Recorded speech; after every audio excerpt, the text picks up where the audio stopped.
يا جماعه شفت الفيديو ده؟ طالبني انا بالذات بالاسم. كل اللي نفسي فيه عمر شاور. شاور كلمني لما شاف الفيديو وقال لي هات لي محمد حلاوه وتعالى لي طنطا، وقال لي انا عامل له مفاجاه، فاحنا عايزين نروح نشوف بقى إيه المفاجاه اللي عنها لمحمد. صباح الفل يا ريس. يا عم في مالك؟ صباح الفل. صباح الفل يا محمد. تعالى بس قرب هنا بس. قرب هنا. يا عم في مالك على الصبح؟ يا جدعان احنا مصحيين الصبحيه، انا عمر شاور كلمني. تتكلم بجد يا عم ولا والله العظيم كلمني. انت ايه من الفرحه بتكح ولا ايه؟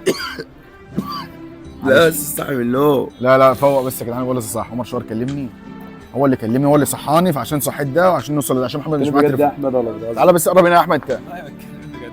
هو انا كلمته قلت له انزل لي. قادر نعمل الساعه كام؟ الساعة 5. عمر شاور كلمني وقال لي حضر لي محمد حلاوه وتعالى لي حالا. والله العظيم والله بتكلموا العظيم. بجد ولا انت؟ لا بكلمك